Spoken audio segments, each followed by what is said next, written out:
Hey guys, welcome to the channel. This is Mo, the traveling Jamaican, and I wanted to address something that I used to search for before I made this big move. As you can tell from the title of this video, I'm talking about preparing to travel with your child if you're a single mama. So if you are in that position, stay tuned. That's what we're going to discuss in this video. But before we do that, please make sure you subscribe to the channel, hit like, and definitely hit that notification bell so you know when I upload new videos. So if you're new here, my name is Monique. I am from Jamaica. I am a single mom traveling with my teenage daughter. My parents are along for the journey as well. So that is something, I guess, uniquely interesting about this whole journey of ours, that we're doing it, as a family, as an extended triple generation family travel. But when I started this whole journey of mine, if you went back and watched that very first video of how we started this journey, you would know that it was supposed to be just me. Like, this was supposed to be a single woman trip.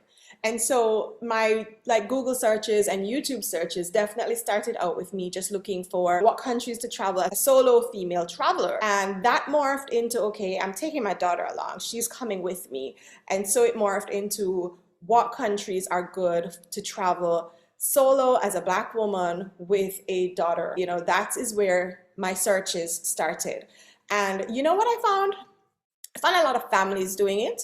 So entire units of mom, dad, and small children. I found a lot of small children travel. So I realized that people were very comfortable traveling with their children if they were already traveling, or if the kids were young, so you're not yet thinking about things like school and tearing them away from their friends because these kids are relatively younger. When I did find some single moms traveling the road, again, the kids were so much younger. I was starting out with, at the time, I think she was 10 when I just started to really deep dive into this journey of, okay, what is it going to look like if we travel as a unit, me and her on the road together.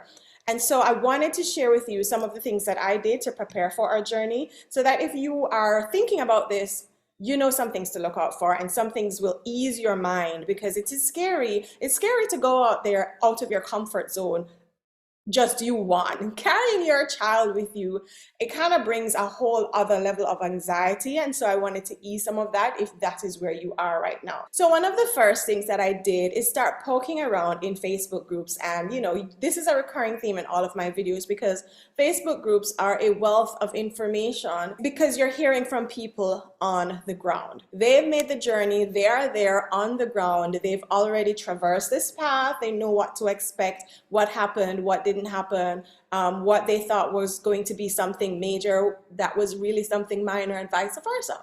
So first of all, mamas, if you're a single mom, then one of the things that you're already contemplating is, will the father of my child agree to this or not? Or not even the father of my child. Let's take this from a single parent point of view, because I had to broaden my search when I was searching from single mama to single parenthood, because it was very hard for me to find people who were documenting their journey. Not that they're not out here, but it was hard for me to find people who were documenting their journey of being a single parent traveler. The first thing that you want to do is make sure that your other parents, the other parenting unit in this whole situation, is comfortable with the situation. Or if it's not a situation where you care about their comfort levels, you still have to get permission. Don't we all hate that word?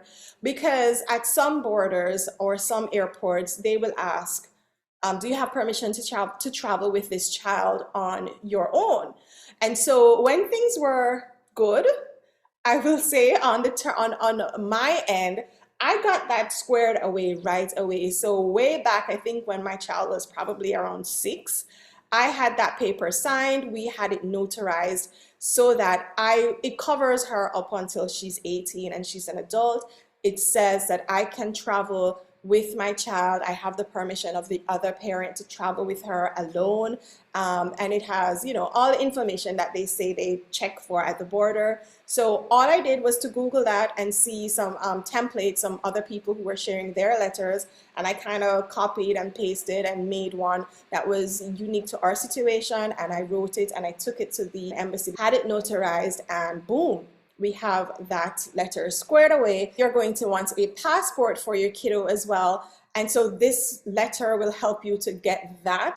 My child has had a passport since she was born because she was not born in the country that I resided in. We had to travel back. So that's something that I got when she was an infant. But you will need all of this kind of paperwork if you are planning to travel with your child outside of your home country. You're going to need a passport, and you're going to need that document to say that you have permission of the other parent.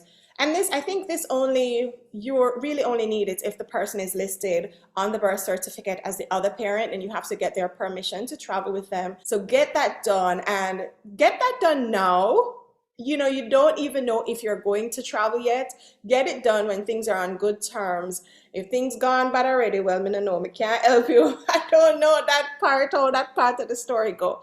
But I'm just saying that, thinking future wise, I had that squared away way back when, because I knew that the child had a passport that was different from mine. And so I wanted to make sure that paperwork was never something I had to ever worry about. So the other very important thing, especially if you're traveling with a child who is of school age, you're going to want to think about her schooling, his or her schooling, and what you want to do for their school. So thankfully, I guess a benefit, or I don't know what you want to call it, coming out of the whole COVID, Corona, all of that situation, is that a lot of things are available online now. So before all of this, Jamaica definitely didn't have a lot of options when it came to learning online. Now we have schools that are online. We can travel anywhere in the world, and she still is able to maintain her Jamaican education. And I love that, because I've always wanted her to be educated as a Jamaican, to take those classes and go through the Jamaican educational system. And so we found a school before we left that was still online. They do have a face-to-face school now, and I will leave their link down below in the description box if you want to check them out. But I love them. They offer online classes for high school students, for prep and high, for primary, for right throughout. But they offer high school subjects, and she's able to continue her education online even though we are no longer in the country. So you want to check around and see what your options are. I know there are tons of options for the bigger countries, US, Canada, Australia, UK. I think all of them have their homeschooling requirements and curriculums and all of that listed online. So if you want to continue your child's education, that is not a determinant, that's not a barrier to this travel digital nomad life anymore. You can absolutely find ways to work around it. So one of the things that you want to do is jump in these Facebook groups and check out what people are doing for their own children who have traveled to this new country. You want to find out, is it easy to get into school? What is it like if you decide to put them in a school where you end up? Now, you don't know if you're going to like the country that you end up yet in, and so you don't know if you want to put them in school there, but you should at least start the conversation, start to find out what it is like. If that's not an option, ask around for homeschool pods. There are tons of homeschool pods here in Merida, and that is one of the things that I really wanted to kind of check out. What's homeschool situation like? Because I've never homeschooled before. It's not something that I wanted to take on. So I wanted to see if there were these little pods or, other classes that she could join, maybe for expats, maybe for Americans, whatever it is. Because, even though I'm traveling and I'm not an American, the vast majority, especially since Mexico is so close to the US border, the vast majority of expats that I've come across here are Americans, and they have joined homeschooling pods. They follow the American curriculum. That's okay with me, as long as school is being had and lessons are being learned. I'm okay, and I don't have to be the teacher. I am okay with that. So, that is something that I asked around in the Facebook groups. What are you guys doing with your older kids? And then I found an actual Facebook group that was dedicated to kids here, expat kids here, but you had to be like a resident. You had to already be here for them to allow you in the group. One of the things that I chose Merida is really because I realized that they had such a strong network of things to do for teenagers, for her age group, and that was a big pull. There was so much to do, be, see, eat, taste, experience here, that I was like, this seems like if we do end up here and liking it and wanting to stay long term, she will find friends, she will have friends in her age group to hang out with and to learn with, grow with. And that has been the case since we landed, because that age is a sensitive age. The teenage years, you're like, it could really go either way, because you can pull them away from their friends and they're like, they throw a tantrum, they go into this emotional distress. They're like, I loved my friends, I loved my homeschool or whatever it is that they had going on. I don't want to come here. This is your journey. And that's something that you have to prepare for. If you go somewhere and you start this journey and they absolutely hate it, what is your plan B? That is definitely something that you have to prepare for, because children are their own human beings and we really should take into account their feelings as well. Sometimes they have to come along with the parents because the parents, the situation calls for it, but you want to consider them as much as possible in every step of the journey that you're about to take. And I really liked Merida because it seemed as if it would be great for families, and it has turned out to be so. She has so many friends here. They go out all the time together because there's so much things to do here. And this is coming from a Jamaican, so you might not find it so much things to do. You might think that your hometown has a lot to do as well. Jamaica is pretty small, so we don't have these big malls and all of the whole heap of excitement and hoopla that she's been doing so far. But she loves it. She has tons of friends here, so obviously she still misses her friends from back home, but she'll get over it. Another thing that you really want to check out when you're doing your research is how easy it is to get a nanny. Because you are traveling as a single parent, it takes a toll on your mental if you are constantly with your child. Now, some people, they don't have any choice.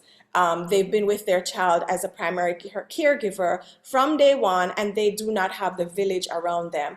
I am fortunate enough where I'm traveling with my village, so I can get up and go out with my friends and leave my child at home with her grandparents and know that she's, in good hands. Not everybody has that luxury. So you want to know, will I be able to get a break every now and then? Because every mama deserves a break every now and then. So ask around, what are nanny services like? Do you guys have nannies that you trust? What do they charge? What is your experience like? Find out if that is a commonplace service in the area that you are checking out. Is a nanny available? Are nanny services widely available? And what do they cost? That will give you a little bit of ease of mind. You want to know that you can run out and you won't, there is nothing to worry about. Someone's at your home who you trust to watch your child. That's going to be very important, because you cannot be with your child 24/7.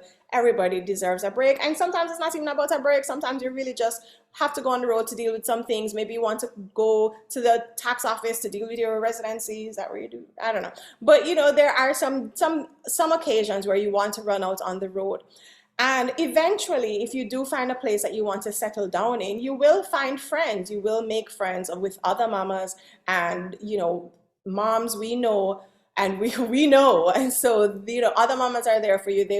You will find friends who are like, bring the kids over, let them play. I will watch them for you. You go out and enjoy yourself, because mamas know we need a break from time to time. Now, back to my point of kids being little humans with their own feelings, expectations. They deserve respect too.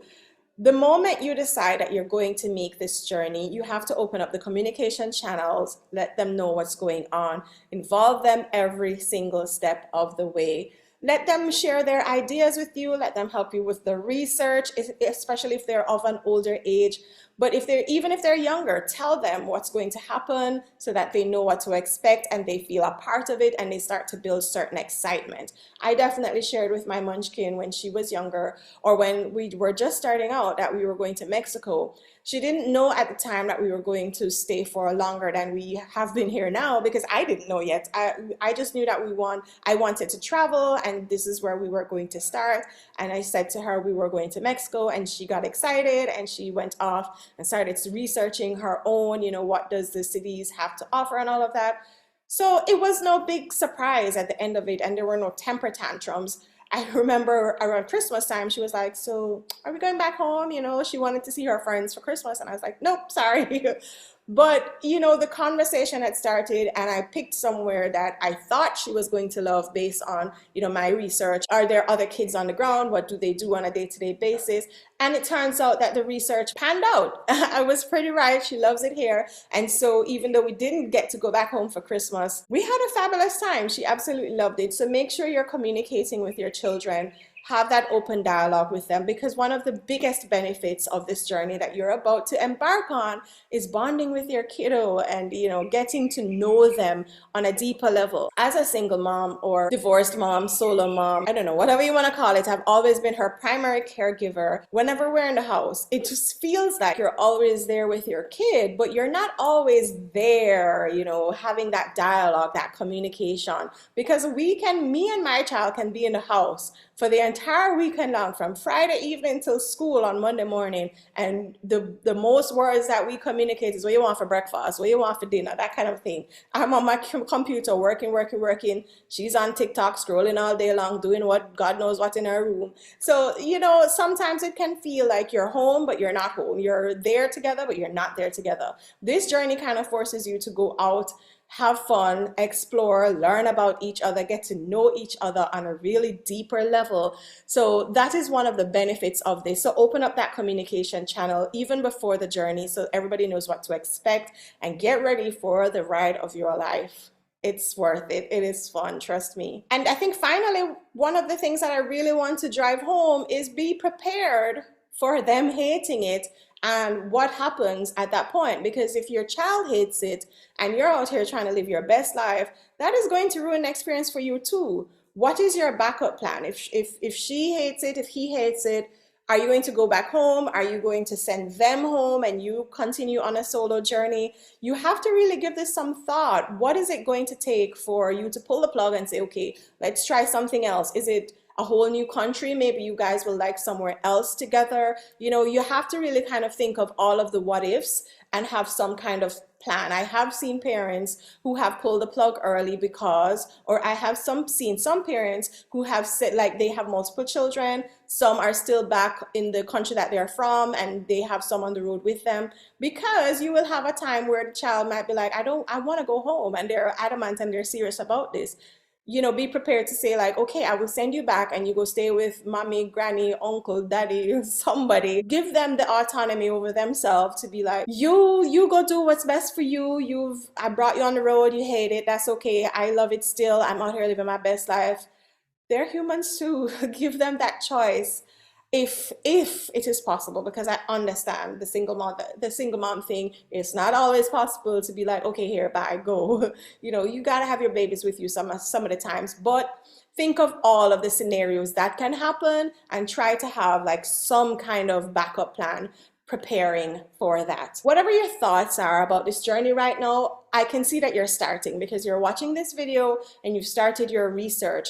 So the one thing that I really want to emphasize is the journey is worth it. It seems hard. There's a lot to do to prepare. That preparation part can give you the anxiety. Go through with it. It seems like a lot of steps, but it is so worth it. So if you're thinking about starting a travel, anything, slow travel, fast travel, digital nomading, moving to another country, whatever part of this journey you are seeking and researching right now, it's worth it. Go through with it and try it out.